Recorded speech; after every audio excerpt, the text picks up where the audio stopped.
Reverend Hale, the expert on demonic arts, at last arrives, encumbered with heavy books he claims are weighted with authority. The Putnams ask that Mr. Hale attend to their daughter Ruth. John Proctor departs, so too does Goody Nurse. Hale boasts that if the devil has come, whatever the form, his books will tell them what to do. Hale attends to Betty and warns all in the room to remain attentive should she try and fly. Paris tells Hale the events of the night before, and when focus is turned to Abigail, she blames Tituba for everything. Tituba is summoned. To Tituba's horror, Abigail says the slave made her drink blood, makes her laugh at prayer, and has corrupted her dreams. Hale questions Tituba, who at first denies communing with the devil.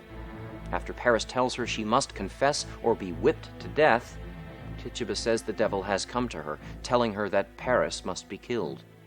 Tituba then says when the devil came to her, he came with Goody Good and Goody Osborne. Abigail suddenly cries out that she, too, has seen the devil. She says she has danced for the devil and has written in his book. Abigail screams she has also seen Goody Good and Goody Osborne with the devil. Betty awakes and joins Abigail in the hysteria, taking turns to call out names of townspeople they've seen with the devil. As Act 1 ends, Putnam and Hale call for the authorities to be summoned.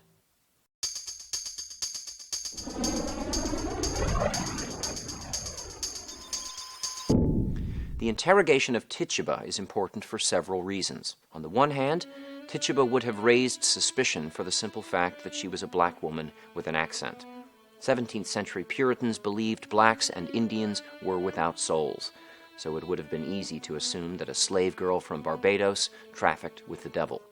Remember, too, that Goody Putnam sent Ruth to Tituba, assuming the slave could conjure up the spirits of her dead children. Secondly, note that each element of Tituba's harrowing story of witchcraft and devil worship is given to her in the room.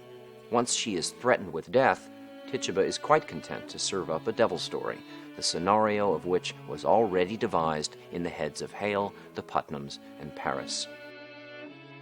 Finally, it is important to recognize that in their rush to find the devil, and in their willingness to manipulate a slave girl to do it, the zealots of Salem empower Tituba to destroy them.